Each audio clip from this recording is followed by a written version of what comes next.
aconchego do meu lar. No fim da tarde, quando tudo se aquietar e a família se ajudar, lá não vem a conversar. Meus pais não tinham nem escola, nem dinheiro. Todo dia lá trabalhando sem parar. Faltava tudo, mas a gente nem ligava. O importante não faltava, seu sorriso e seu olhar. Oh,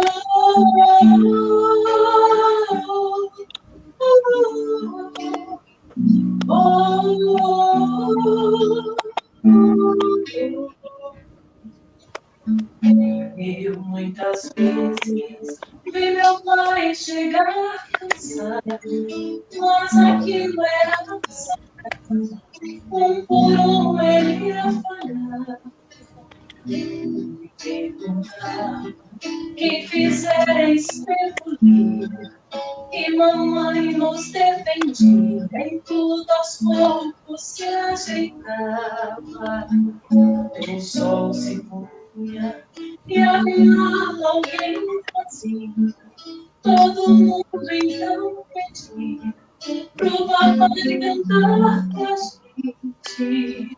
De céu afinado, meio a voz cansada, ele cantava mil toadas, seu olhar no sol poente. Oh,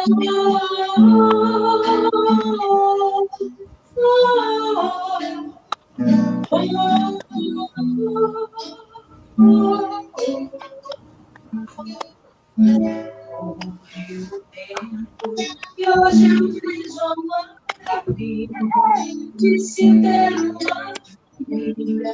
Quantos tantos não há tem? Agora fala do desquite, do divórcio. O amor virou um sócio, compromisso de ninguém. Dos filhos, que nem mais o que um balanço, gostariam de um abraço e do carinho entre seus pais. Se os pais se amassem, o divórcio não chamam isso de utopia, eu a isso chamo paz. Oh,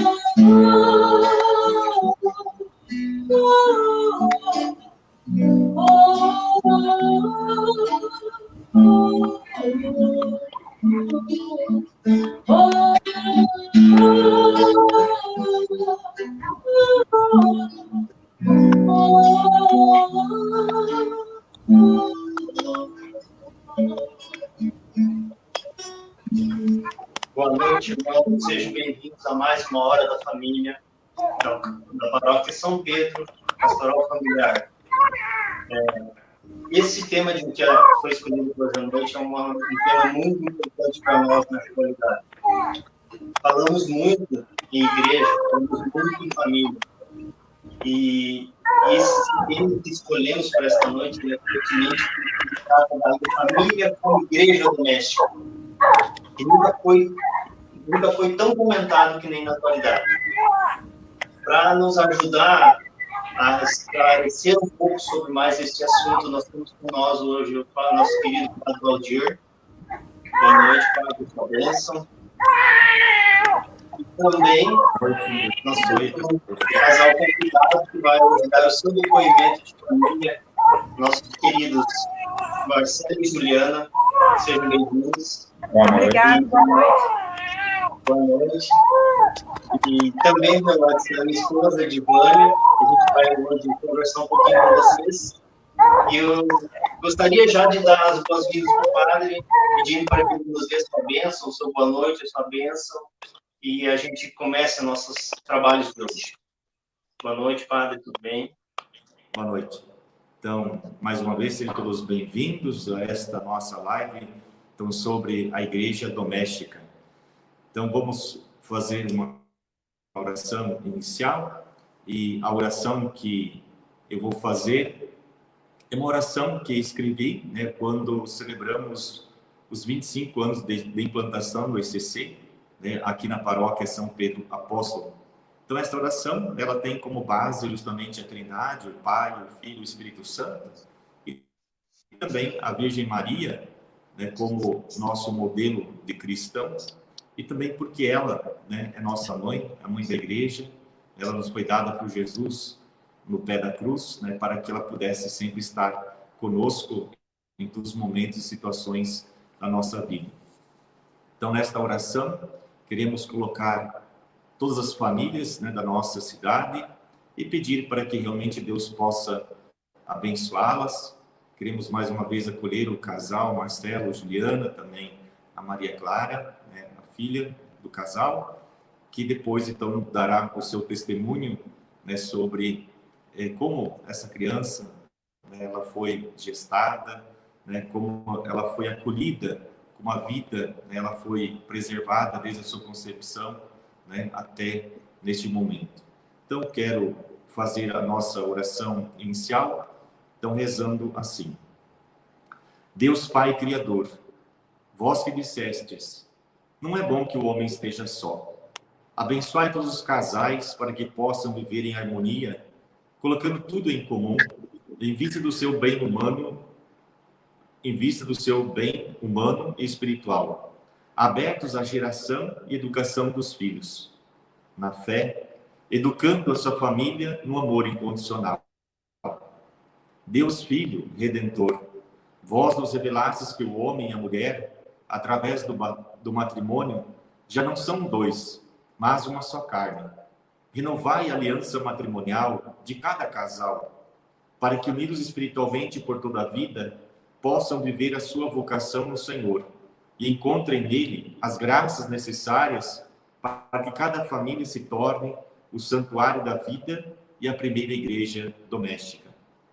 Deus Espírito Santo Consolador, vós que distribuís dons, talentos e carismas para o bem de cada membro da família e para a edificação espiritual da igreja, em vista da santidade e da salvação, iluminai as famílias para que, unidos na fé, na oração e na fração da Eucaristia, possam santificar-se e colocar-se a serviço da igreja, a fim de que a família não se dissolva e não perca suas raízes humana e divina. Ó Virgem Maria, Mãe da Igreja e nossa Mãe, modelo do cristão, vós que dissestes, faça em mim segundo a tua palavra, ajudai para que os pais possam gerar e educar seus filhos no amor e na doutrina do Senhor, e que cada filho e filha obedeça a seus pais, segundo a vontade do Criador, a fim de que sejam abençoados por todos os dias de suas vidas. E a todos nós, dai-nos a graça de fazer tudo o que Jesus nos disser. Amém. Glória ao Pai, ao Filho e ao Espírito Santo, como era no princípio, agora e sempre. Amém. Amém. Muito bem. Quer fazer a pergunta? Então, como o Ivanor já mencionou, né, o nosso tema de hoje é igreja doméstica, né? Então, nós vamos conversar um pouquinho com o Padre Valdir, né, para que ele nos traga um pouco do seu conhecimento, né, da fundamentação bíblica, de como que surgiu, né, a igreja doméstica, baseado na Escritura, na Sagrada Escritura, né, que ele pudesse nos introduzir, né, um pouco sobre a questão da igreja doméstica e depois a gente vai discorrendo, né, sobre o assunto proposto. Fique à vontade. Muito bem. Então, mais uma vez, acolhendo o Marcelo, a Juliana, Maria Clara, também a Divânia e Ivanor, a todos vocês que estão em casa também nos acompanhando. Então, inicialmente, esse tema que nós vamos refletir hoje, ele surgiu justamente pelo fato de nós estarmos vivendo um tempo atípico, um tempo de pandemia, onde nem todas as pessoas podem estar participando da celebração dos sacramentos, da Santa Missa, né, dos sacramentais. E por isso, então, né, nós temos valorizado a oração feita em família, a participação, né, dos sacramentos também através das redes sociais, da televisão, do rádio, enfim, um modo de nós podermos estar vivendo a nossa fé, né? Em muitos momentos a igreja ficou fechada, mas a igreja doméstica não, né? Que são todas as nossas famílias, todas estiveram sempre, né, conectadas, ligadas na oração, através daquilo que a paróquia ofereceu nas redes sociais. Então, esse tema da igreja doméstica, então, justamente ele surgiu, né, a partir, né, dessa realidade que hoje nós estamos vivendo. Então, para falar dessa base bíblica, né, da Sagrada Família, da igreja doméstica, então gostaria de fazer menção a dois textos bíblicos, Gênesis 12, 1 a 3, né, que fala sobre Abraão, né, e sua família, e também Deuteronômio 6, 2, 9, que nos fala, então, sobre como a família ela é um meio de transmissão da fé. Então, diz a Gênesis 12, 1, 3, Deus dizendo a Abraão, vai para a terra que eu te mostrar, farei de ti uma grande nação, todas as famílias da terra serão abençoadas em ti. Então, nós percebemos aqui, né, que Abraão, ele aceitou esse convite de Deus, né, para ir para a cidade de Ur, né, mesmo não conhecendo a cidade. E mesmo aparentemente Deus fazendo uma promessa que talvez para ele não teria sentido. Primeiro, como Deus daria uma terra para ele se ele não tinha terra nenhuma, né? Em segundo lugar, como que ele seria, Abraão, né, teria uma descendência como as estrelas do céu, né, se ele e sua esposa já eram de idade avançada e não podiam ter filhos, né? Mesmo assim, Abraão e sua família acreditaram no poder da palavra de Deus e foram, né, para Ur, para a cidade onde Deus havia, né, prometido a eles que daria uma terra, e terra em abundância, onde teria uma descendência. Então, Abraão, né, é o primeiro patriarca, é o pai da fé. Então, ele se torna o modelo, né, da fé, porque mesmo contra toda esperança humana, né, Abraão acreditou. Então, a família dele toda, né, confiou na palavra de Deus. Confiou de que aquilo que Deus estava prometendo, né, se tornaria de fato realidade na vida deles. Então, assim como diz o texto bíblico, todas as famílias foram abençoadas, né, em Abraão e sua família, né? Por quê? Porque eles acreditaram naquilo que, né, Deus havia prometido. Depois, Deuteronômio 6, 2, 9 seguintes, fala sobre a transmissão, né, de toda esta fé. Nós sabemos que a própria Sagrada Escritura, né, ela tem um tempo que ela foi transmitida de pais para filhos, a chamada tradição oral, e depois, lá no reinado de Salomão, que a Bíblia começou a ser escrita. Mas antes, né, do texto ser escrito no reinado de Salomão, a partir dele, lá do 950 a.C., então era justamente o conteúdo da fé, toda aquela experiência que o povo de Deus tinha vivido lá no Êxodo, na libertação da escravidão do Egito, como Deus havia feito uma aliança, né, com o povo. Então, tudo isso era transmitido de pais para filhos. Então, Deuteronômio diz assim, os mandamentos que hoje te dou serão gravados no teu coração. Tu os inculcarás a teus filhos, e deles falarás, seja sentado em tua casa, seja andando pelo caminho, ao te deitares e ao te levantares. Também o Salmo 77, versículos 2 a 3, ele enfatiza, né, esta verdade. O que ouvimos e aprendemos através de nossos pais, nada ocultaremos a nossos filhos, né? Então, há poucos dias aí celebramos o Dia dos Avós. Então, aqui, né, o salmista dizendo que nada que nós aprendemos dos nossos pais, quer dizer, dos avós, nós, né, iremos transmitir para os filhos. Então, vemos assim que os lares e as famílias eram centro de adoração e de consagração a Deus, né, um lugar onde se ensinava a fé. Especialmente o pai, né, de família que tinha a missão de conduzir a família na fé. Então, por exemplo, na celebração da Beracá, que é uma celebração, né, que faz um memorial da libertação da escravidão do Egito, da primeira aliança que Deus fez com o povo. Então, era o pai de família que presidia essa celebração em casa, né? E geralmente ali eram abençoados, né, 4 símbolos importantes: a erva amarga, lembrando os 400 anos da escravidão do Egito. Também era abençoado o cordeiro, né, que havia sido imolado e assado por inteiro, né, sem quebrar nenhum osso. Também o pão ázimo, né, era partilhado. E finalmente 4 taças de vinho, né, porque o vinho representa a alegria, né, da libertação, a alegria da vida nova que Deus ofereceu ao seu povo através, né, da entrada na terra prometida. Então, era o pai de família, né, que presidia essa celebração em casa, e é ele, então, que transmitia, né, para toda a sua família, de modo especial para os filhos, né, tudo aquilo que Deus havia feito. Então, nós percebemos assim que o pai de família ele estava preparado a responder, né, quando os filhos perguntavam. Então, estavam preparados através de uma experiência de fé, daquilo que ele vivia, e também, né, pelo exemplo que ele dava. Então, ainda hoje, eu sempre digo, né, quando os pais, né, são participantes na igreja, né, os filhos também o são, né? Então, os filhos acabam sendo reflexo daquilo que os pais são, né? Então, percebemos assim, então, que a partir de Abraão, o pai da fé, né, a partir da família de Abraão, todas as famílias do mundo foram abençoadas, porque todos nós hoje somos considerados filhos de Abraão. E como em Deuteronômio, nós vemos que era dentro da família que a fé era transmitida de pai para filhos, e assim, né, de geração em geração, até que a Bíblia, né, fosse escrita e chegasse até nós.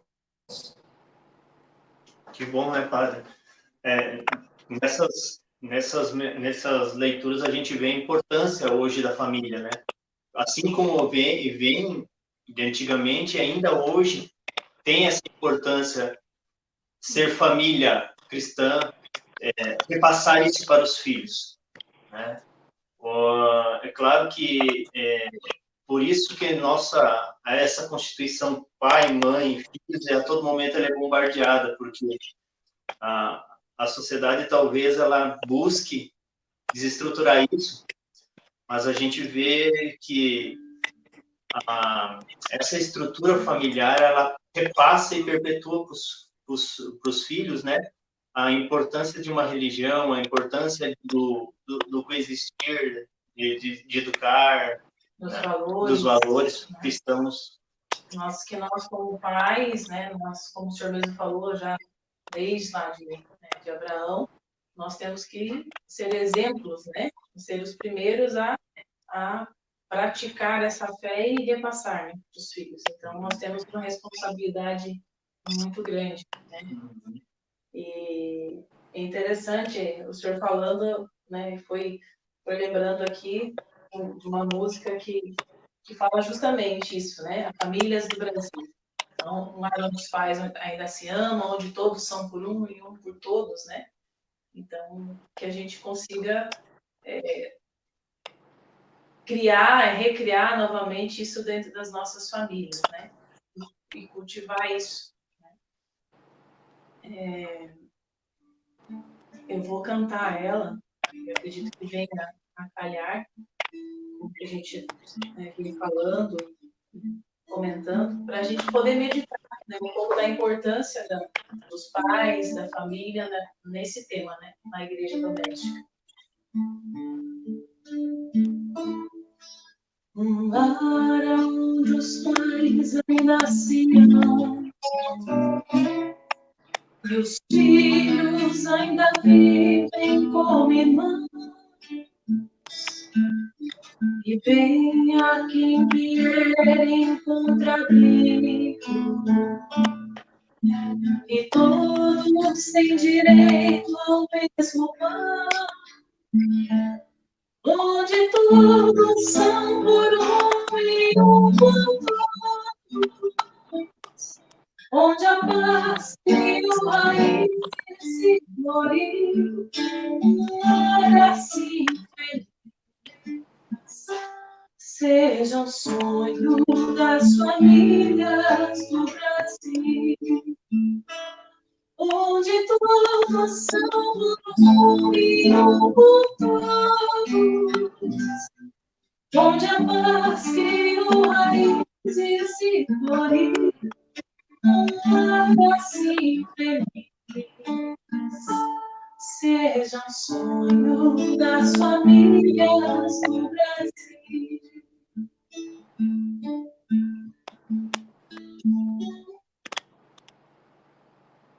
É uma música para a gente refletir, né, Fábio?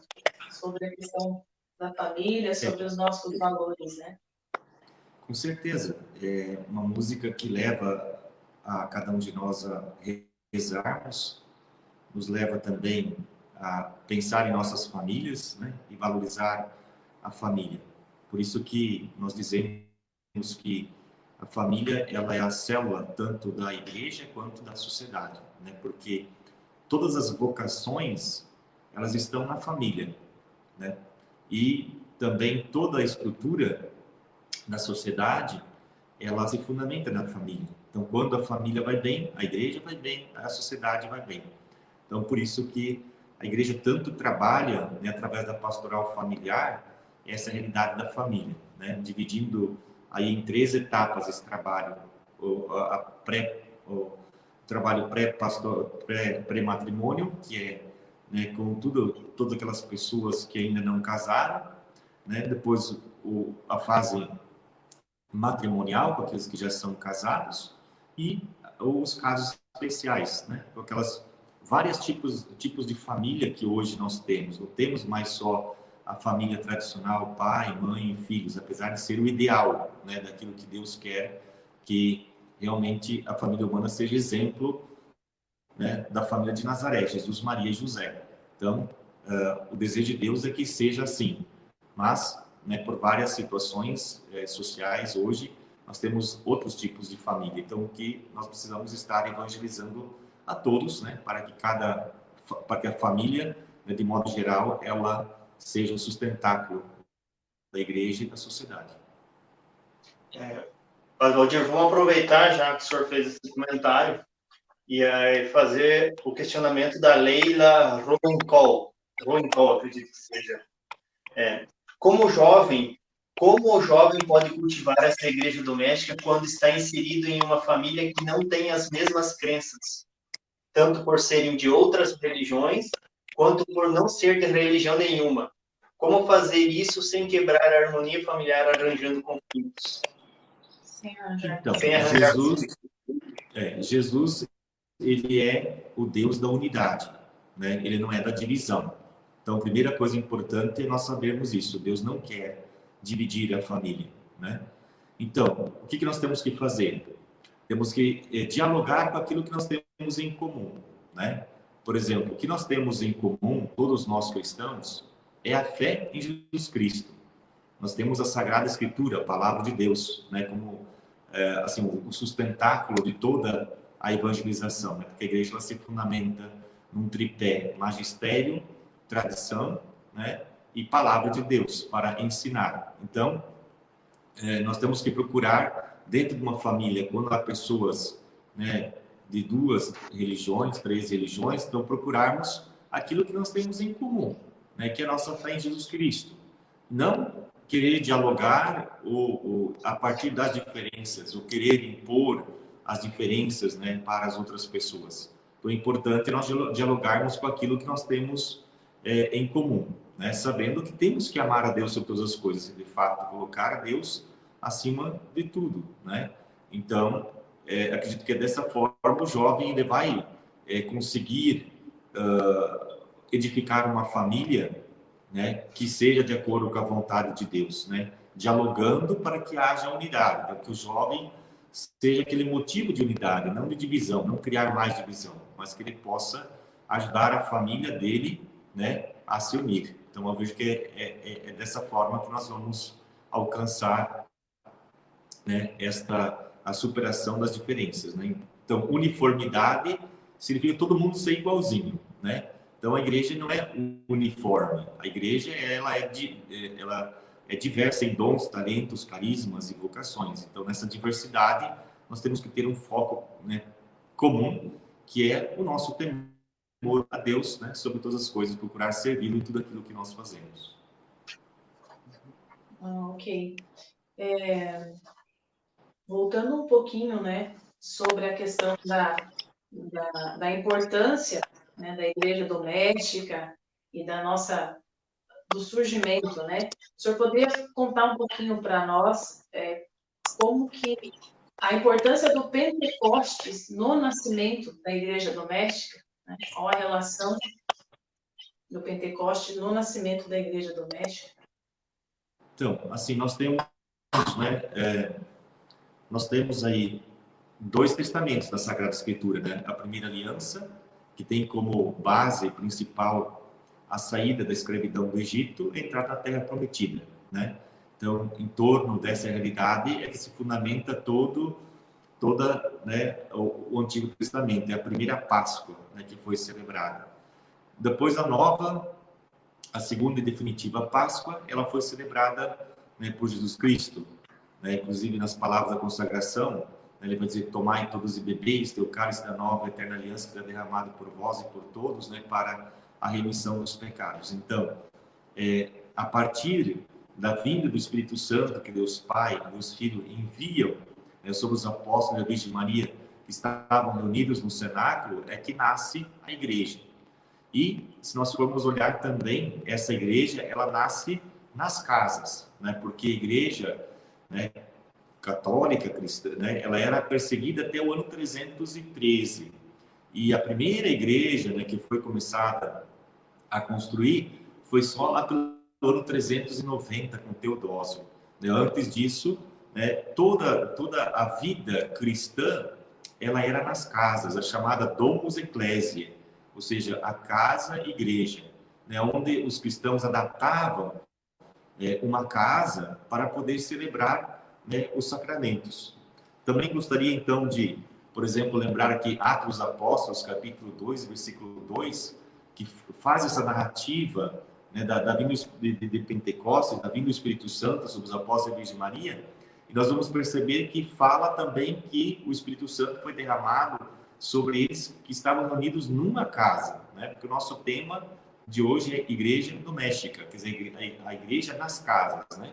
Então, percebemos justamente isso. Atos 2 diz: chegando o dia de Pentecostes, estavam todos reunidos no mesmo lugar. De repente, veio do céu um ruído, como se soprasse um vento impetuoso, e encheu toda a casa onde estavam sentados. E também, depois, na própria atividade apostólica, né? Por exemplo, o livro do Atos dos Apóstolos, o nome já diz, narra os atos que os apóstolos eles realizaram após a ressurreição de Jesus Cristo. Então, lá também em Atos 2, 46, 47, vai dizer que os apóstolos partiam o pão, que era a Eucaristia, no Fracio Panis, nas casas. Então, partiam o pão nas casas e tomavam a comida com alegria e singeleza de coração. Também Atos 5, 42 vai dizer: e todos os dias não cessavam de ensinar e de pregar o Evangelho de Jesus Cristo no templo e nas casas. E ainda, Atos 2, 46, 47, dizia: partiam o pão nas casas, quer dizer, comiam juntos em um ambiente familiar, alegre. E se orava. Atos 12, 12 diz: Pedro dirigiu-se para a casa de Maria, mãe de João, que tem por sobrenome Marcos, onde muitos se tinham reunido e faziam oração. Então, nós percebemos que também, né, já na Nova Aliança, quer dizer, no Novo Testamento, a igreja, ela acontecia nas casas, né? E os próprios apóstolos se reuniam nas casas para celebrar os sacramentos. Então, porque não temos em grego, por exemplo, uma palavra para traduzir família, né? O que a gente tem é a palavra oikia. E oikia, né, significa casa. Então, quando eles anunciavam o evangelho, eles anunciavam o evangelho para todas as pessoas que estavam presentes numa casa. Então, por exemplo, quando o pai de família, né, e a mãe de família se convertia toda a casa. E a casa aqui no sentido não só de uma família pequena como a nossa hoje, que é só pai, mãe e filhos, né? Então, casa, ali se entendia, por exemplo, que era o pai, a mãe, os filhos, né, eram os servos, né, que estavam a serviço das pessoas, né, empregados, escravos, né, inquilinos, dependentes, ou seja, todos os familiares, né, porque a família era grande, né, então toda a família se convertia, né, então toda ela passava a pertencer à Igreja Católica. Então, se fazia o batismo, né, de todos. Então, isso é bastante importante. Por exemplo, temos lá em Atos 16, 14, 15, né, que fala de uma mulher chamada Lídia. Diz assim, foi batizada juntamente com a sua família e fez-nos este pedido: se julgais que tenho fé no Senhor, entrai em minha casa e ficai comigo, né? Então, percebemos assim que também a partir, né, de Pentecostes, quando nasce a igreja nasce numa casa, né? E a partir dali, ela por 4 séculos, né, a igreja ela é uma igreja das casas, né? Da chamada Domus Ecclesia, da igreja em casa, né? Então, percebemos assim que o fundamento, né, da igreja como um todo sempre é a realidade familiar. Pai, mãe, filhos e todos aqueles que estão presentes nesta família. Até me veio uma passagem agora, né? Onde 2 ou 3 estiverem reunidos no meu nome, né, eu estarei no meio deles. Então, nas famílias, né, que a gente reza, pede e busca, né, para que Deus possa nos abençoar, eles sempre está presente nos ajudando e nos abençoando, né? Então, aqui é o nosso templo, né, familiar, né? A nossa casa, a nossa família. Eu vejo dessa forma, né? Sim. Um lugar precioso. Inclusive, por muito tempo, a catequese não era dada na igreja, né? Faz o que? Agora 50 anos, mais ou menos, no máximo, desde 65, a partir do Concílio Vaticano II, que a catequese é dada na igreja, né? Mas, se nós formos olhar, o cristianismo são 2000 anos de existência, então, praticamente 1950 anos, né, a catequese sempre ela foi dada na casa, né? Os pais que evangelizavam os seus filhos, né? Então, aí que nós percebemos a importância e o valor, né, da igreja nas casas. Quando a gente diz que a família é a primeira igreja doméstica, quando o pai e a mãe são os sacerdotes da casa, onde eles são chamados a abençoar os filhos, né? Bênção filho, bênção filha, né? Esta é a missão.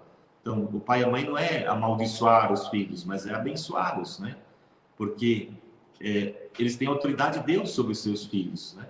Inclusive, há um mandamento: honra teu pai, honra tua mãe, teus dias serão longos sobre a face da terra. É o único mandamento que, após ele, existe uma bênção, né? Então, honrar pai e mãe. Então, tanto os pais têm que estar unidos a Deus, né, para evangelizar os filhos, para terem autoridade sobre os filhos, e os filhos também, né, para que eles possam ter a bênção de Deus, eles devem honrar pai e mãe. Então, percebemos, né, que a família humana, né, ela foi criada a exemplo da família trinitária, que é Pai, Filho e Espírito Santo. E como exemplo humano, nós temos a família de Nazaré, né? Jesus, Maria e José.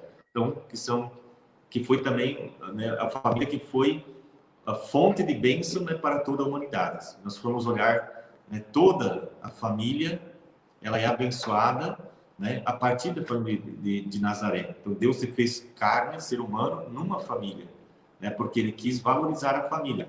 Nós dizemos que a família é o maior tesouro, né, que Deus concedeu, né, à humanidade. Com certeza. E falando, né, desse lar abençoado, né, desse ambiente de bênçãos, Acredito que dá para a gente, todo mundo conhece, né, a oração da família. Então, o Padre Zezinho foi muito feliz quando ele compôs, né, essa música, e realmente é uma oração, né, pedindo que, para abençoar, né, abençoa a todas as famílias, abençoa a minha também. Eu gostaria de cantar para que a gente refletisse, né, um pouco sobre a letra, sobre essa oração. Que nenhuma família merece em qualquer ambiente. Que nenhuma família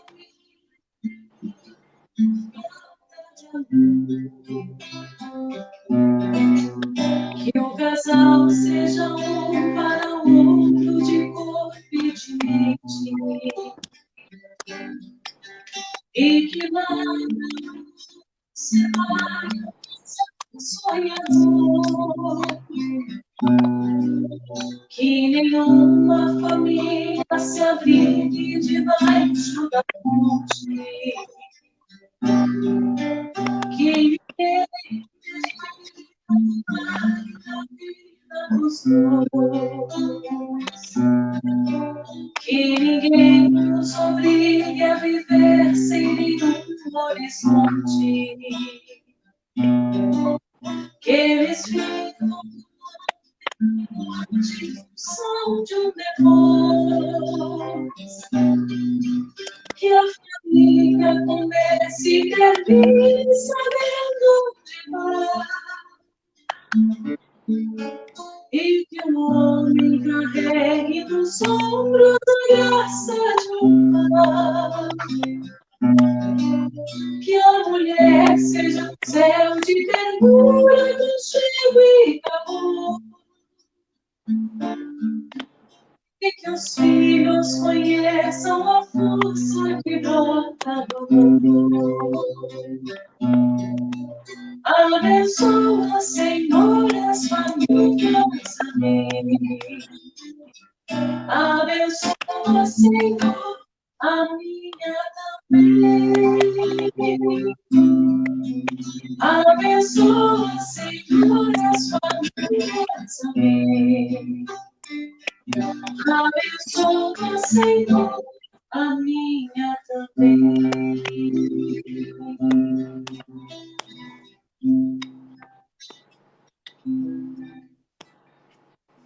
Padre Valdir, nós temos a participação da Ivânia. Ela diz assim: Papa Francisco diz sobre valorizar o evangelho da alegria em família. Diante disso, como as famílias podem descobrir esse universo tão rico e, ao mesmo tempo, tão denso? O que é igreja doméstica? Então, a igreja doméstica é aquilo que eu disse, é fazer com que a família seja, primeiro, um lugar de oração, né, que a família possa se reunir para rezar em casa, um com o outro, um pelo outro. Então, para isso, a gente sempre pede que, se for possível, né, fazer um cantinho de Jesus, colocar num espaço dentro de casa, né, com uma mesa, uma toalha branca, um crucifixo, né, colocar uma Bíblia em cima, né, 2 velas, pelo menos, aí colocar também a água benta, né, onde a família pudesse se reunir para rezar. Né, em primeiro lugar, então, especialmente de manhã, né, que uma oração da manhã, onde nós rendemos nosso louvor a Deus pela criação, pelo dom da vida. Também, né, à noite, agradecendo o dom da vida, né, que nós recebemos. Então, que a família pudesse estar se reunindo. Hoje, claro, nem sempre no almoço a família se encontra, mas quem estiver em casa, né, fazer uma oração de agradecimento, né, pelo alimento, enfim, por tudo aquilo que a família recebeu no dia. Também, ao menos, né, participar na celebração da missa aos domingos, né, porque temos o mandamento que nos diz guardar domingos de festa e guarda. Né? Então, o domingo é o dia do Senhor, o dia do nosso encontro, né, com aquele que pode nos abençoar. Né? Deus é a fonte de todas as bênçãos, toda e qualquer coisa que nós, né, possamos almejar, nós vamos encontrar em Deus. Então, que a família venha participar da igreja, né? Venha participar da Santa Missa. E, claro, se for possível, também a família, ela se engajar no trabalho de evangelização, também é importante, porque através da família, outras famílias são evangelizadas. Então, por isso que temos a pastoral familiar, que ela é, né, coordenada por casais, né, para casais. Então, os casais falam uma linguagem, né, que todos entendem. Então, por isso que é importante, né, que a família como tal, né, ela possa viver esse evangelho da alegria. Né? A palavra evangelho em grego é boa notícia. Né? Então, a boa notícia da salvação, a boa notícia, a alegria é que todos, né, são chamados à salvação. Né? Todos são chamados a viverem em Deus. Deus não quer deixar ninguém fora da salvação. Então, cabe a cada família, né, fazer ser esse centro, né, de evangelização. Então, acolher os sacramentais, né, que são as bênçãos, e também os sacramentos que Deus oferece, desde do batismo, né, em diante, colocar a criança no momento certo na catequese, né, então batizar no tempo certo, enfim, né, porque os sacramentos são os meios pelos quais Deus nos santifica, são os bens espirituais de Deus que nos são dados, né, para a nossa salvação. Então a família é aquela que busca, né, esses sacramentos, como daqui a pouco também o Marcelo e a Juliana vão falar, né? Então a Maria Clara, né, teve a graça de 1h30 depois de nascer ser batizada, né? Então é assim, então toda a família procurar, né, os sacramentos para que, né, os filhos e toda a família sejam abençoados por Deus. Uhum. E é claro também, né, padre, eu li esses dias atrás um artigo dizendo que a família, a igreja, ou melhor, a igreja doméstica ou a entidade família, ela se resume em amor, né? Quanto mais amor se tem na casa, mais igreja doméstica, né? E é não ser amado, mas sim amar. Não é querer amor, mas sim dar amor, né? E isso me recorda muito bem a oração de São Francisco nesse momento, né? Então, é a gente querer amar, não apenas quando a gente casa ou tem filhos, não exigir deles amor, mas sim amá-los, né? Não existe família, né, sem o amor. Não existe família sem o amor, né? Por exemplo, a igreja ensina que o amor é a qualidade principal do matrimônio, né? Então, sem o amor, não há como um matrimônio ser vivido, uma família ser instituída. E nós temos 4 palavrinhas aí para designar amor em grego, né? O amor filia, amor da amizade. O amor storgé, amor familiar, dos pais para com os filhos, dos filhos para com os pais. Nós temos também o amor eros, o amor da paixão. Então, esses 3 tipos de amor não basta, né, para viver uma família. Né? Não basta a mim só o casal ser amigos, não basta, eles não têm uma relação de filiação e paternidade, maternidade um com o outro, e só também no aspecto da atração física também o matrimônio não perdura só por causa disso. Então, o amor que Jesus nos propõe, quando diz amai-vos uns aos outros como vos amei, é o chamado amor ágape, que é o amor divino. Quer dizer, aquele amor que não coloca condições, né, para amar, como você disse. Então, aquele não é que só quer ser amado, mas acima de tudo aquele que ama. Então, muitas vezes, até mesmo a pessoa, mesmo não sendo correspondida, né, ela deve amar, porque ela quer o bem da pessoa amada. Então, realmente o matrimônio, a família, ela se fundamenta, né, sobre este amor divino, né, esse amor ágape, esse amor incondicional que o próprio Jesus nos deu exemplo, né, morrendo na cruz para nos salvar. Com certeza. Aqui nós temos, né, olhando numa perspectiva atual, né, a Igreja Católica, né, a proposta dela para a família hoje, mediante todos esses desafios que a gente vive, padre, como que o senhor poderia colocar para nós essa estrutura, essa questão? Então, hoje assim, nós temos vários tipos de família, hoje, como eu falei, assim, pelo menos que a igreja procura trabalhar. A família ideal, né, que a igreja quer que se constitua, claro, é pai, mãe e filhos, né? Mas aí, por exemplo, nós temos famílias chamadas uniões de fato, né? São aquelas pessoas que muitas vezes você pergunta: você é casado? Sou. Casou na igreja? Não. Casou no civil? Não. Às vezes a pessoa ela vive junto, então é uma união de fato. Então ela não percebeu o valor do sacramento do matrimônio, né? Porque o matrimônio significa casar no Senhor, celebrar o matrimônio no Senhor, segundo a sua vontade, receber a bênção de Deus, né? Então hoje, por causa do meio de comunicação social, né, essa conotação do sagrado, ele é assim, bastante a família é desprovida desse valor do sagrado, né? Então alguns dizem: não basta que a gente, né, se queira bem, pronto, basta isso. Então é preciso colocar Deus no matrimônio, porque eu sempre digo: onde o casal não pode ir, Deus pode ir, né? Ele pode, né, ajudar o casal, o seu processo de conversão, naquilo que é preciso cada um se converter, né, para que realmente possa reinar a felicidade. Então temos, né, as chamadas famílias formadas em união de fato. Temos, né, pessoas que celebraram o matrimônio, né, religioso, mas às vezes por algum motivo não conseguem viver juntos, né? Então vivem corporalmente separados, mas estão ligados, né, através do matrimônio que eles celebraram. Então é um outro tipo, por exemplo, de família que hoje nós temos. Temos também aqueles que contraíram matrimônio religioso, mas que já tinham casamento civil antes, né?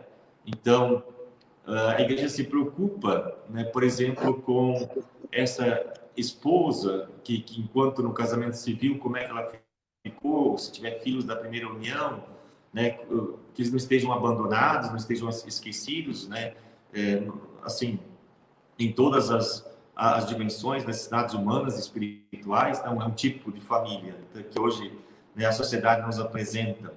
Temos ainda os casais que eram casados na igreja, que se divorciaram civilmente e estão numa nova união, né? E para isso a própria pastoral familiar ela tem o chamado casas especiais, né, que procura, né, através do encontro Bom Pastor que nós temos aqui na paróquia, ajudar esses casais também a se reintegrarem na comunidade novamente. Então é um tipo, né, de família que hoje a sociedade nos apresenta e que nós temos que trabalhar. Temos ainda casais católicos unidos apenas no civil, né? Como disse, às vezes falta o sacramento religioso. Temos também, por exemplo, como foi dito agora há pouco, às vezes uma família que foi constituída onde às vezes um é de uma religião, outro de uma outra religião. Então, como trabalhar esse matrimônio misto, né? Onde duas pessoas de religiões diferentes eles se constituem uma família. Então nós temos que ajudar esse casal, né, a viver bem a sua família. E temos também aquelas realidades, né, de casais que vivem em situação de risco pessoal, social, crianças, adolescentes desprotegidos, abandonados pelos pais, em perigo, né, por causa do álcool, droga, pobreza, frustração pessoal, né, de carência afetiva, né? Então, enfim, é uma realidade que também temos que trabalhar. E ainda, né, temos aqueles meninos, meninas de rua, idosos abandonados, famílias de imigrantes, né? Então, assim, então precisamos, diante de toda essa realidade que hoje se apresenta, né, de família, às vezes só o pai ou só a mãe, né, na família, através da pastoral familiar, nos casos especiais, né, procurar trabalhar essas realidades para que cada vez mais, né, possam sentir o amor de Deus e venham, né, a constituir famílias de acordo com a vontade de Deus. A gente percebe muito assim nos acompanhamentos espirituais que a gente faz, né, de pessoas que às vezes não tiveram uma família bem constituída. A gente percebe assim o esforço que eles fazem, porque dizem assim: agora eu quero a minha família, né, os filhos, né, quando vão casar, eles querem dizer: não, eu quero que a minha família, né, seja aquilo que eu não tive enquanto família. Então a gente percebe, né, a valorização da família, pai, mãe, filhos, né? Quantas pessoas lutam para isso. Uma vez também fiquei muito feliz, né, por uma pessoa, ela já tinha assim já vivenciado várias outras religiões, e daí o casal chegou para conversar comigo e falou assim: nós decidimos casar na Igreja Católica, queremos ser católicos. Por quê? Porque é a única, né, religião que o matrimônio é por toda a vida, né? Que o matrimônio é indissolúvel. E nós não queremos uma simples aventura, nós queremos um compromisso um com o outro. E como a Igreja Católica defende, né, o matrimônio por toda a vida, nós queremos celebrar esse matrimônio na Igreja Católica. Então, nós percebemos assim, que fundamentado na Palavra de Deus, né, como realmente as pessoas têm sede de Deus, né, têm sede de fundamentar uma família, né, de acordo com a vontade de acordo com a vontade de Deus, né? E é isso então que a igreja, através da pastoral familiar, ela quer, né, fazer que aconteça. Tantos encontros, retiros também que nós temos na paróquia. No momento não estamos realizando os encontros, mas sempre, né, teve esses encontros que favoreceram, que ajudaram os casais a viverem a santidade do matrimônio, né, em família. Então, é isso que a gente espera, que realmente a família ela possa ser, né, um lugar de bênção, né, para todos. Se nós formos ver, como eu já tinha dito, também Noé, né? Noé, Deus disse a ele lá em Gênesis 7:1, entre na arca, tu e toda a tua casa, porque te reconheci justo diante dos meus olhos, né? Então, até porque o número 8 na Bíblia é o número do renascimento, da vida nova, né? Porque foi Noé, a esposa e 6 filhos que se salvaram, né, do dilúvio. Por quê? Porque Noé era um homem justo, né, aos olhos de Deus. Então, quer dizer, através dele toda a humanidade foi abençoada, né? Quando Deus disse a Abraão, né, todas as famílias da terra serão benditas em ti, no Gênesis 12:3, né? Por quê? Porque é uma família temente a Deus, né? Então, é uma família que atrai a bênção de Deus para si e também para aqueles que estão próximos, né? Quando a pessoa é uma pessoa temente a Deus, que quer conduzir a sua família de acordo com a vontade de Deus. Se nós formos olhar também Jacó, né, quando ele teve aquela visão da escada, né, que ligava aos céus, Deus disse, né, a Jacó, tua posteridade será tão numerosa como os grãos de terra, e todas as famílias da terra serão abençoadas em ti e em tua descendência. Né? Então, Deus abençoou todas as famílias da terra e fez delas o santuário da vida do amor. Por quê? Porque houveram pessoas que deram testemunho, né, de uma família, né, de acordo com a vontade de Deus. E, claro, o exemplo maior é a Sagrada Família de Nazaré, Jesus, Maria e José, né? Então, diz o texto sagrado também que Jesus desceu com eles, Maria e José, a Nazaré, eles eram submissos. E Jesus crescia em estatura, em sabedoria e graça, diante de Deus e diante dos homens. Então, percebemos assim que a Sagrada Família, Jesus, Maria e José, é a família de Cristo. E é exemplo e modelo para toda a família humana, de como é abençoada a pessoa que vive a vontade de Deus em sua família, né, em sua vida. Então, é isso que a gente quer, né, aproveitar esse tempo de pandemia, esse tempo que nem todos, né, podem sair de casa, é um tempo onde a família está mais reunida em casa, né? Faz mais coisas juntos, né? Às vezes, então, é o momento de também colocar Deus no meio desta família, né? Então, a gente quer, né, que realmente a família ela possa redescobrir o valor da família, da oração nas casas, da catequese dada pelos pais aos filhos, né? Pois a família é o lugar onde a igreja nasce, cresce e se fortalece no Senhor. Então, a gente quer que realmente as famílias, né, da nossa cidade sejam verdadeiros santuários, né, onde Deus de fato esteja habitando. Amém. Amém. É importante também, né, Padre Valdir, que um comentário que a igreja, ou melhor, a família, quando ela é presente na igreja, ela também não está livre de alguns acontecimentos, né? Não é simplesmente, nós somos família católica, família cristã, participante, nós estamos blindados de tudo, né? É claro que no matrimônio a gente experimenta o amor, a gente experimenta a paternidade, a maternidade, nós vamos passar também por muitos desafios, vamos ter que vencer alguns percalços, né? Mas também a gente vai aprender na família a respeitar a opinião do outro, tem que aprender isso, né? A respeitar o idoso, a respeitar a criança, né? E isso está incluso no pacote, vamos lá dizer assim, né? Nós como família, pode, por favor. Eu digo assim, que tem algumas qualidades que são importantes na vida do casal, né, para que possa... São pequenas regrinhas que o matrimônio não seria difícil ser vivido, mas são pequenas regras que têm que ser respeitadas, né? Primeira é o próprio diálogo, né? O próprio filósofo vai dizer, conhece-te a ti mesmo. Então é preciso que o casal diga um para o outro o que eu gosto, o que eu não gosto, né? O que eu gostaria, o que eu espero de você. Então, esse diálogo diário, né? Talvez o casal dialogar, né, sobre o trabalho, como é que foi, os filhos, a parte financeira, enfim, falar um do outro. Então, primeiro o diálogo. Segundo é o abandonar-se. Né? Se abandonar nas mãos do outro, dizer assim, ó, a minha felicidade está nas suas mãos. Né? Então, cada um abandonar-se nas mãos do outro. Então, isso é importante, porque às vezes um quer fazer o outro feliz, mas o outro não deixa. Né? E aí é onde começa a dar problema as coisas. Né? Então, é importante um deixar o outro fazer o feliz. Né? Então, precisa se abandonar.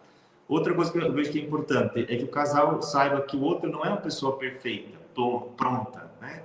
Se fosse, né, perfeita, estava num pedestal lá na igreja, né, um santo, uma santa, né, mas ainda não está perfeito, é uma pessoa a ser edificada, alguém a ser construída ainda. Né? Então, o outro precisa saber, olha, é alguém que eu me comprometi perante Deus a edificar, a construir, a fazer ser uma pessoa melhor. Então, eu sempre digo que, como aquele livrinho Monge Executivo, ele fala sobre liderança. Né? O verdadeiro líder é aquele que, no caso, consegue acrescentar algo de bom na vida do outro. Então, no casamento, o casal se perguntar, o que eu acrescentei na vida do meu esposo, da minha esposa? Né? A partir do momento que eu casei com ele, com ela, o que eu acrescentei na vida, né, dele e dela? Né? Então, precisa acrescentar algo de positivo. Então, edificar o outro. Também o processo de conversão, que é outra coisa que eu vejo importante. Não há casamento que não precise de conversão. Né? O casal tem que ir se modelando um ao outro, né? Até que realmente eles possam viver numa harmonia, tirar aqueles espinhos que machucam o outro. Né? Então, é o processo de conversão. E, claro, também aquilo que é bastante importante é ter Deus presente na família.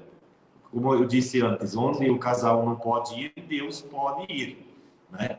Então, nós vamos ver daqui a pouco o testemunho, né, do Marcelo, da Juliana, né? Quanto é importante o temor no Senhor, acreditar em Deus, que Deus está conosco, que Deus está agindo na nossa vida. Tá? Acho que já falei até demais já, mas é só para dizer que são pequenos, né, assim, dicas, né, atos que têm que ser vividos para que, de fato, o matrimônio seja possível ser vivido. E isso é importante, padre. Na verdade, nós termos essa opinião sua a respeito da fé para a família, para esse discernimento espiritual para a família, né? E bom, eu acreditar, o senhor falou, crer em Deus, porque a família ela passa por muitos percalços, ninguém está livre disso acontecer. E como o senhor falou, acreditar é importante, é crer, ter fé, é esperar. Quando o senhor falou que onde nós não podemos ir, Deus pode, é acreditar que tudo tem um propósito, né?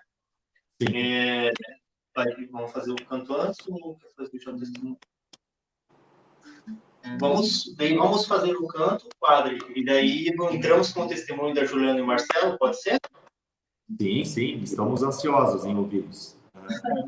Então, vamos fazer um canto e entramos com o testemunho. Quem poderá separar do amor de Deus? Nada nem ninguém poderá. Pois em Jesus somos mais que vencedores. Ele nos lutará. Eu protejo a minha família. Eu mesmo por ela. A maior vitória que podemos conquistar. Essa família do céu aqui na terra. Eu protejo a minha família. Eu mesmo por ela. A maior vitória que podemos conquistar. Essa família do céu aqui na terra.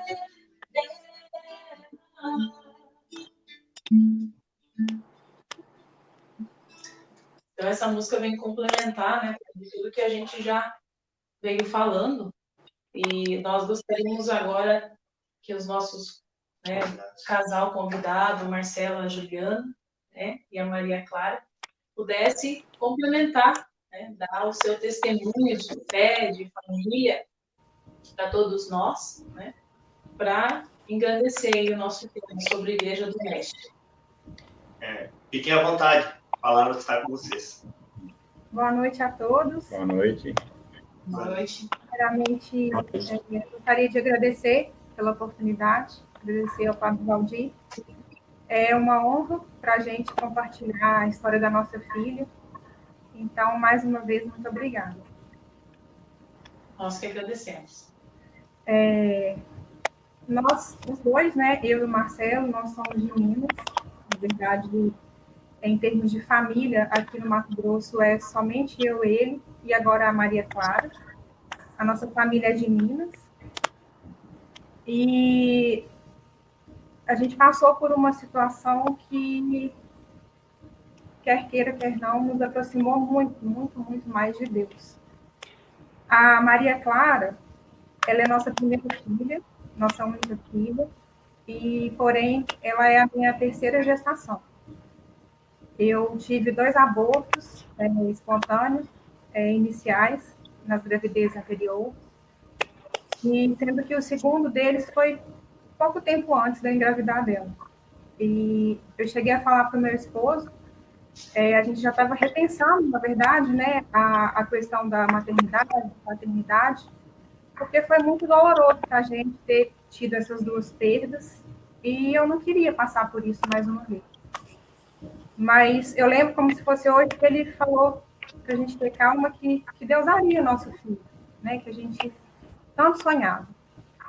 No entanto, quando eu falei isso para ele, para a gente repensar talvez outras formas de maternidade, eu já estava grávida dela.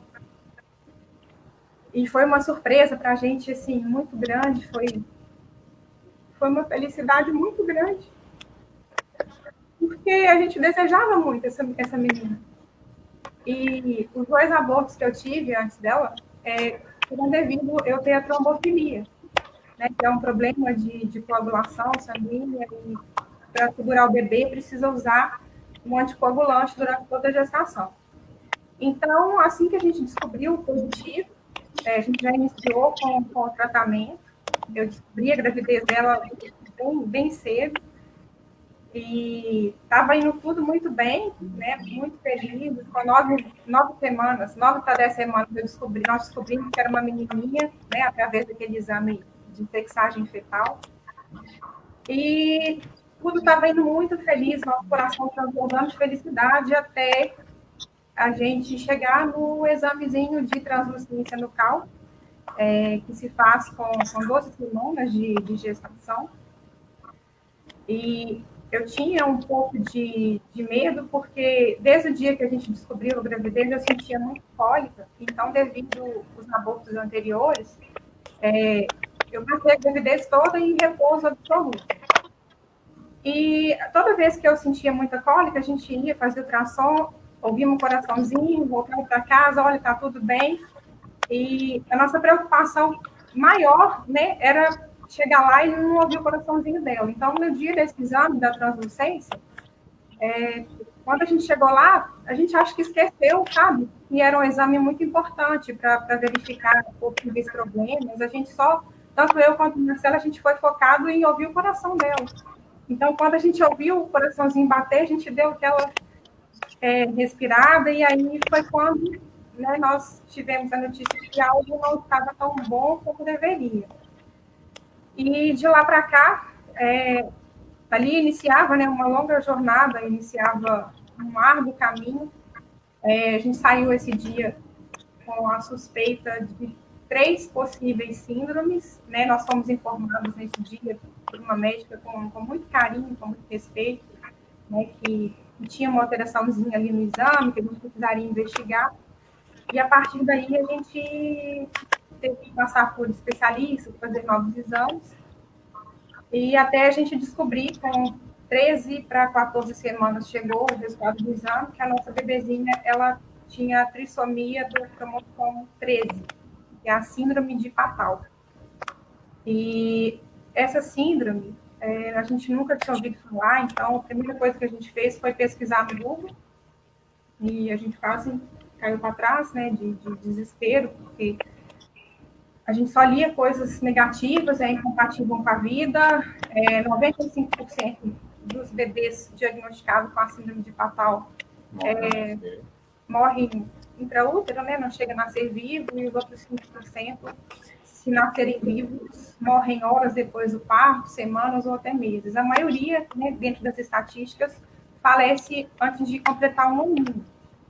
E a gente leu muita coisa, pesquisou muita coisa, percebemos o quanto que as famílias, né, que têm um filho com algum tipo de deficiência, principalmente mais severa, o tanto que eles sofrem falta de empatia por parte de alguns profissionais, principalmente, e até mesmo pela falta de informação. É uma síndrome bem rara, e a maioria dos materiais que a gente encontrou inclusive, fora do Brasil, sabe? É algo assim que não é muito divulgado. Aliás, o que é divulgado é só a parte negativa, que é incompatível com a vida, que não tem diagnóstico, que a missão dessas crianças não é viver.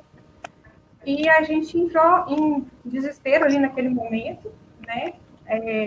A gente chegava a ajoelhar para rezar e não saber o que pedir para Deus, porque é um amor tão grande que você carrega por um filho que você não quer perder, né? Eu não queria sofrer um terceiro aborto. Mas, mediante tudo aquilo ali que a gente via na internet, e, inclusive, infelizmente, fazemos parte do grupo de pais que tiveram que ouvir certas coisas que nos machucaram muito, você não quer ver seu filho sofrer, né? Então, teve vezes que a gente pegou nossa fé, nossa esperança lá no chão, lá no pé, e tivemos que levantar e recomeçar. Mas nunca, desde o dia desse diagnóstico, a gente desistiu dela.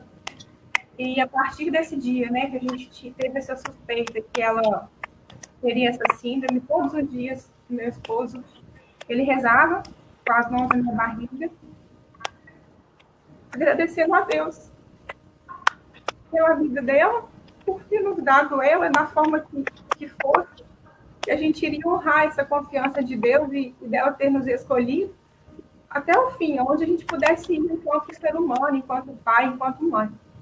E eu rezava todos os dias, pedia a Deus para capacitar a gente, né, para ser os melhores pais que ela pudesse ter, e para não faltar nada para ela, porque eu tinha muito medo dela ser tratada como uma coisa, assim, igual a gente percebia que acontecia algumas vezes, porque em função de uma síndrome que né, as pessoas acham que tratam como se fosse incompatível com a vida. Então, foi isso que a gente pediu a gestação toda, que ela cumprisse a missão dela, que ela conseguisse, né, cumprir a missão, e que ele nos capacitasse, né, que o Senhor nos capacitasse ou para perdê-la, né, ou para cuidar dela da melhor forma que fosse possível.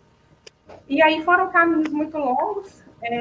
Esse diagnóstico chegou para a gente véspera de Natal. A nossa família, a gente quis poupar inicialmente, né, de dar essa notícia, e aí a gente depois acabamos informando para a família, e foi muito difícil, né, principalmente pela distância. Aqui em Sorriso a gente tem muitos amigos, e aí cada vez que eles ficaram sabendo, né, que tinha esse problema, e a cada notícia que chegava, a cada diagnóstico, aumentava-se uma corrente de oração, uma corrente de empatia, E a Mariacada, desde a minha barriga, ela foi muito amada, não só por mim, pelo pai dela, mas assim, por várias famílias, por vários amigos, pela nossa família, que mesmo longe teve, né, com a gente, dando apoio, dando conforto, que não seria possível fisicamente. Chegou o momento que o desespero era grande, e a gente chegou a pensar, e a gente, como católicos, como temente a Deus, a gente, primeiramente, fomos no Padre Jackson. A gente tem o hábito de ir à missa lá na igreja, na São Miguel. Fomos conversar com ele, recebemos muito apoio e carinho, uma oração muito valiosa para a gente. A partir daí, os diagnósticos foram se confirmando e a gente nunca deixou de acreditar em Deus. Tivemos a honra, a sorte de ter um profissional muito capacitado, que foi um anjo de Deus na nossa vida, que tratou a Maria Clara desde o início, com todo respeito, com todo carinho. E, ao invés dele dizer para a gente, olha, é incompatível com a vida, não tem prognóstico, esse profissional, ele disse que acreditava em Deus e que estaria com a gente até o fim, fazendo o melhor possível. E assim ele fez. Infelizmente, nem todo profissional pensa igual ele, então é muito dolorido, né, uma família, assim como a gente precisou ouvir algumas coisas, né, que não foram muito agradáveis. Eu comecei a conversar com mães pela internet, entender a síndrome, entender como que tudo acontecia e vi que era muito comum, sabe, essa frieza por parte, principalmente de alguns profissionais, das pessoas, e fomos seguindo a gestação. E cada exame que a gente via, essa síndrome, ela causa, na verdade, más formações congênitas, né? Más formações graves no bebê, e elas podem variar, né, enfim, de deformações físicas e por dentro do corpinho. A maioria das vezes é a questão do coração, né, normalmente são cardiopatas. Existem más formações de rins, de estômagozinho, de cabeça.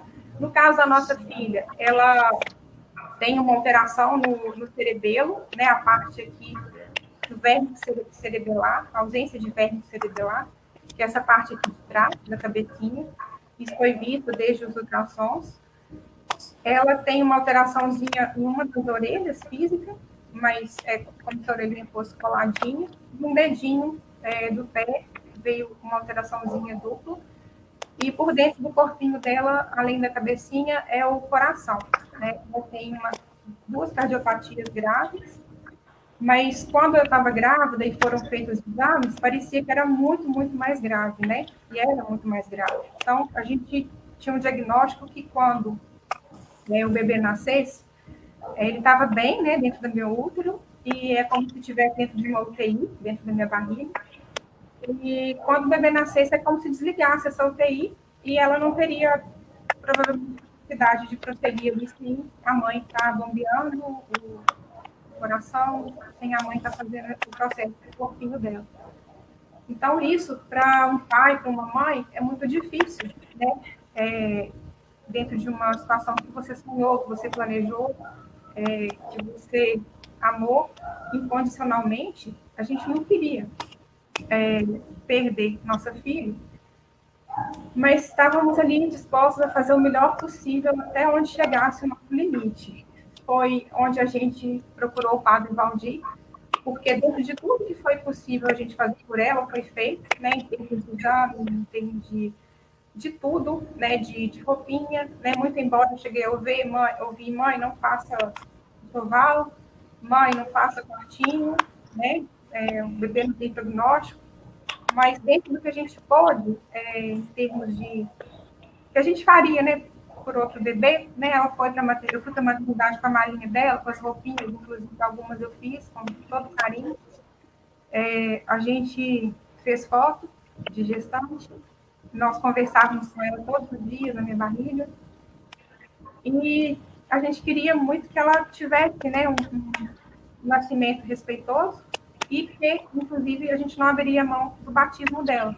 Foi onde a gente procurou o padre Valdir, compartilhamos com ele, né, o que a gente estava vivendo, e ele nos ajudou em relação ao batismo, ele nos acalmou muito em relação ao que estava acontecendo. Eu não me esqueço, né, das palavras dele, que Deus nos capacita, e realmente ele nos capacitou.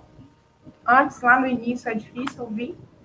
Olha, Deus escolhe as pessoas, Deus capacita, só escolhe pais especiais. Lá atrás, eu não entendia isso. Mas hoje, aqui com a nossa filha nos braços, a gente entende, sabe, que ela não poderia ser de mais ninguém. Não poderia vir para o nosso vizinho da frente, para o nosso amigo, para o nosso irmão. Ela tinha que ser nossa. É nossa. E realmente é uma honra, sabe, assim, a confiança que ela teve, sabe, de vir para a gente, a confiança que Deus teve em nos honrar com a vida dela. E chegou, a gente tinha o parto, né, marcado, tínhamos já conversado, o padre Valdir também, com o padre seria responsável por ir até o hospital, e o parto estava marcado, né, para dia 15 de maio, e a minha bolsa estourou um dia antes. E ela nasceu, e trouxe, na verdade, uma surpresa assim, muito grande, né, para nós. A gente nunca desistiu dela, mas, para a honra e glória de Deus, ela nasceu, ela não precisou de um aparelho para respirar. Ela saiu do meu útero sem precisar de intubar, sem nada. Ela passou a primeira noite com a gente no quarto e foi monitorando, né, o coraçãozinho. 1h30 depois que ela nasceu, ela teve a graça de ser batizada dentro do hospital. E depois disso, ela precisou ser transferida, né? Nós fomos transferidos para Cuiabá, porque ela precisaria fazer um tratamento ali um pouco urgente no coraçãozinho com medicamento. E foi mais aconselhável essa transferência para lá. E foi onde ela passou os primeiros 46 dias de vida. E hoje está fazendo 29 dias que ela está sentada com a gente. E nós tivemos alta da UTI, viemos para casa, e ela é uma bebê que, apesar de ter essas alterações, né, na cabecinha, no coração, ela surpreendeu, inclusive, a medicina, porque ela tem capacidade de sucção, ela mamou no meu peito, ela mama mamadeira, ela só parou de mamar no peito em função de uma alergia do leite, né? Hoje ela toma fórmula, mas ela não usa aparelho nenhum, ela é um bebê normal. E o que a gente aprendeu, né, assim, com tudo isso, foram muitas lições, na verdade. Mas a principal delas é que Deus tudo pode, que somente Deus dá a vida, somente Deus pode tirar, que o dinheiro, ele não compra a saúde do seu filho, que na hora que você mais precisa, você vê quem são os seus amigos, e que quando a gente tem fé e acredita e pede uma graça e a gente acredita em Deus, ele não nos decepciona. Maria Clara foi o melhor presente que Deus deu para nós. Né? Como ela disse, acho que Deus não podia ter escolhido os pais melhores. E ela é nosso tesouro hoje. E o que a gente puder fazer por ela, já estamos fazendo, e puder fazer ainda não vamos fazer. Nós recebemos nesse período, como eu falei, apoio de muita gente, muitos amigos, e esses amigos compartilhavam história com os amigos deles, e foi se formando uma corrente de oração gigante pela Maria Clara, não só no Mato Grosso, em Minas, mas São Paulo, Atlanta, Inglaterra, e gente de todos os lugares, as mãezinhas, né, de síndrome de Papal que eu conheci pela internet, me ajudaram muito, me deram muito apoio, inclusive até hoje.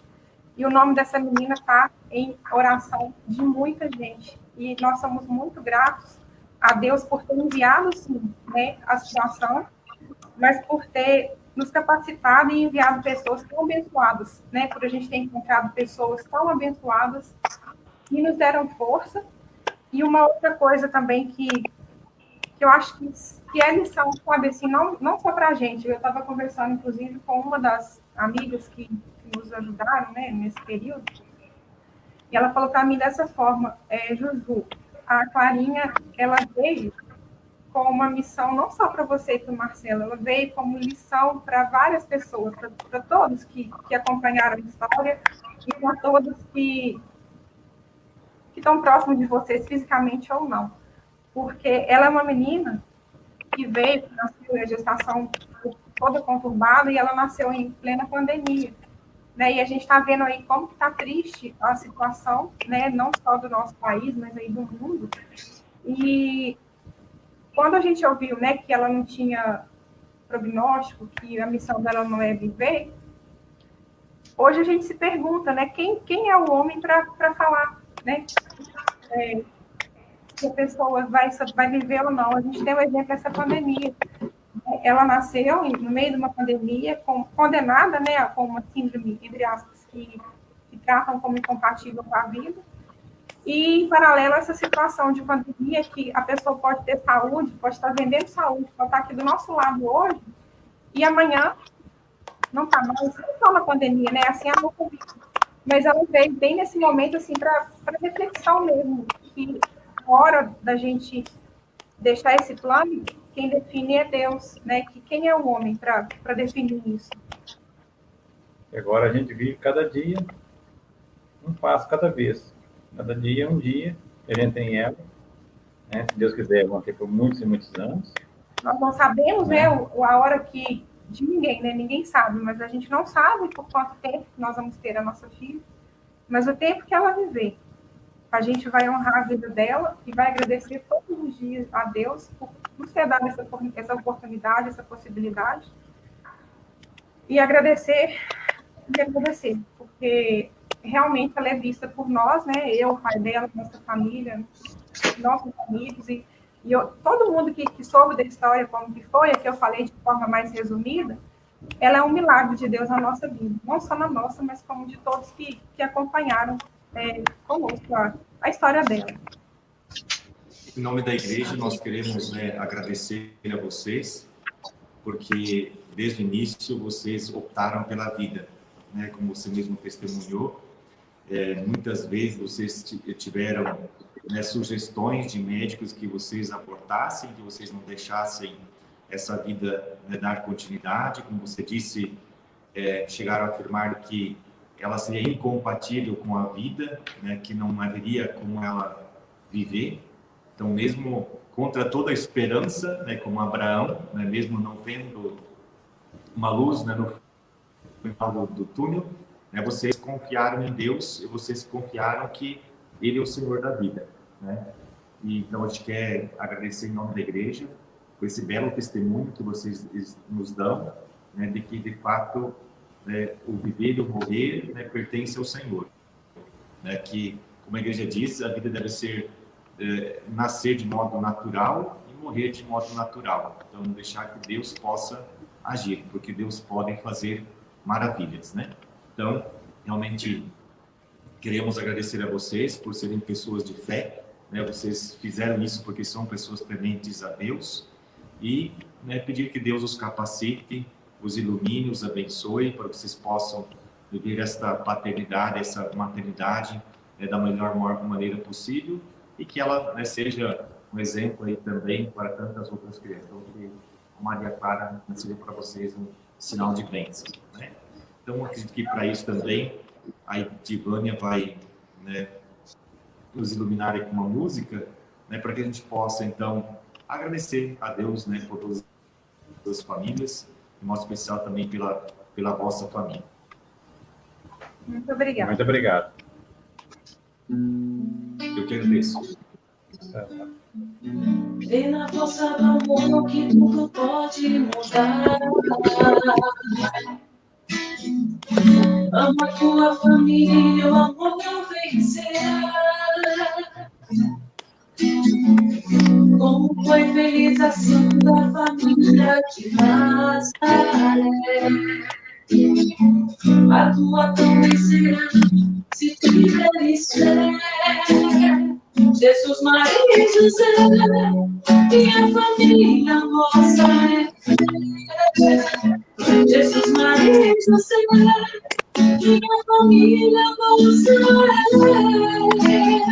Jesus, Maria e José, minha família, vossa é. Jesus, Maria e José, minha família, vossa é. Abençoai a minha casa, cuidai bem dela pra mim. Vou amar a minha família até o fim. Abençoai a minha casa, cuidai bem dela pra mim. Vou amar minha família até o fim. Realmente, Juliano e Marcelo, de novo, a gente agradece pelo testemunho de vocês, testemunho de fé e testemunho de, vamos dizer assim, um exemplo de crer que Deus é o Deus do impossível mesmo, né? E pode ter certeza que a corrente de oração para Maria Clara aumentou mais um pouquinho, né? Sorriso inteira, com certeza, vai estar orando pela vida de vocês. Muito obrigada. Obrigado.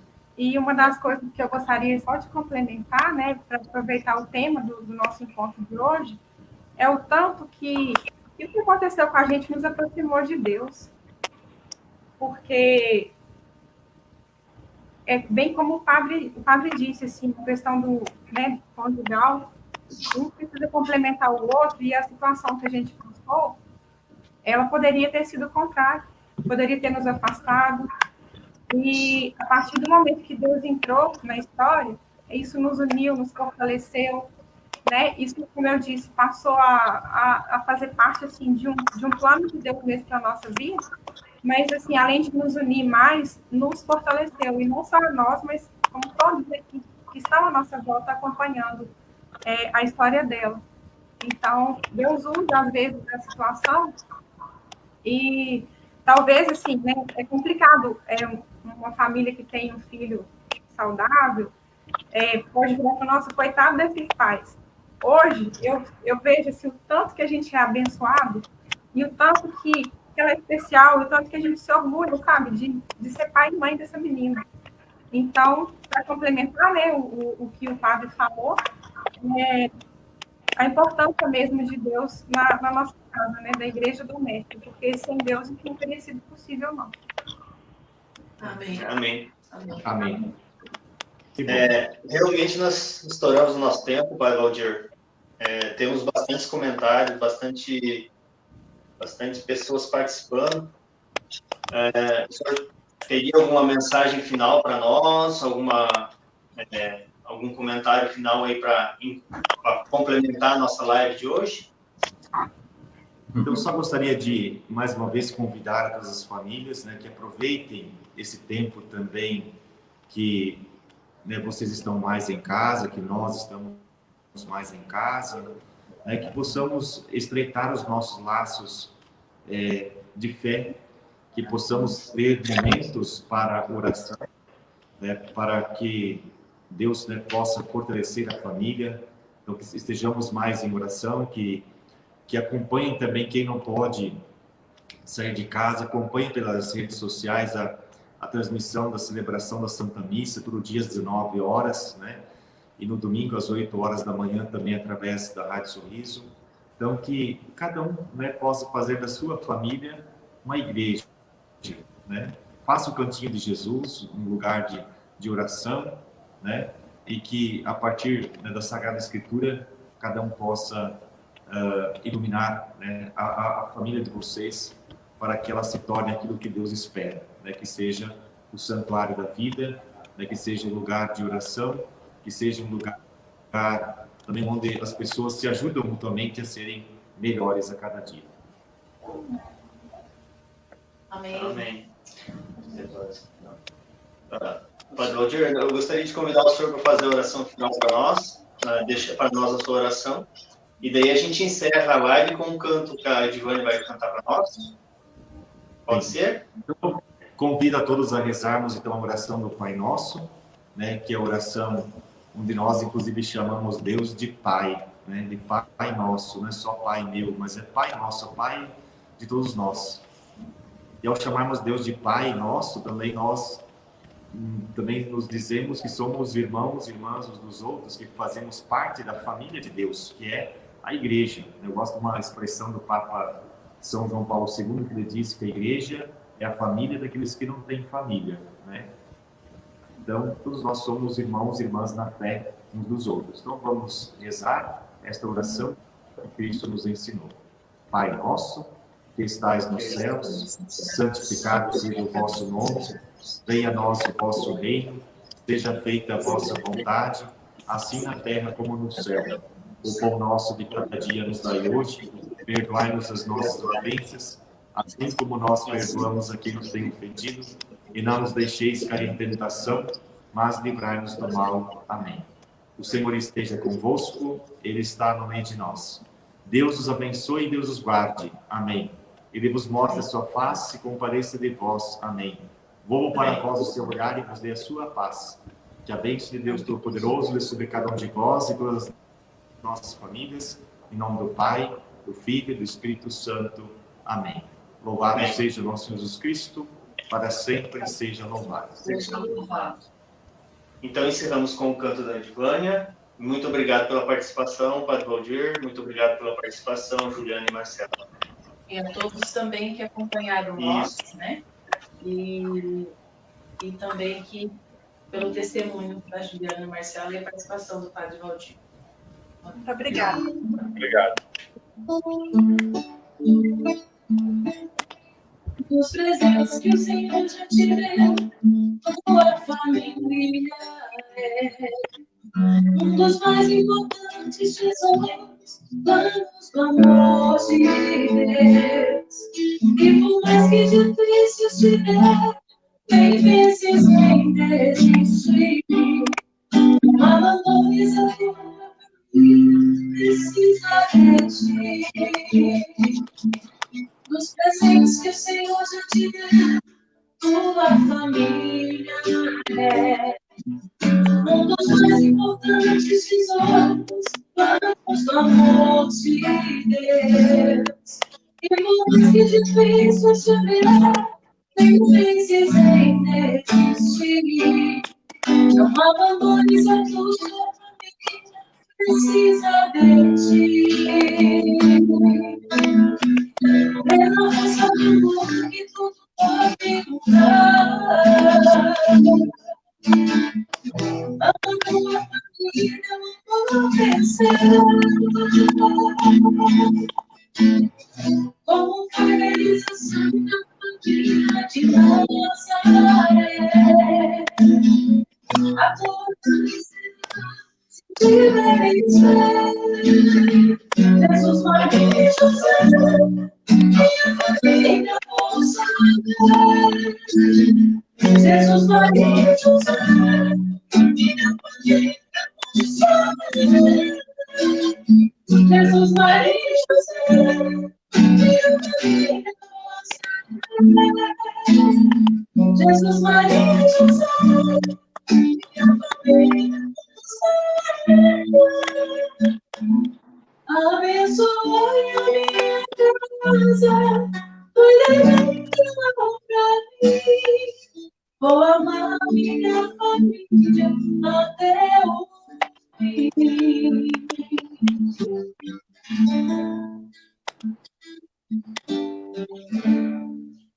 Muito obrigado. Fiquemos em paz. Deus abençoe a todos. Amém. Amém. Boa noite. Boa noite a todos. Boa noite. Boa noite.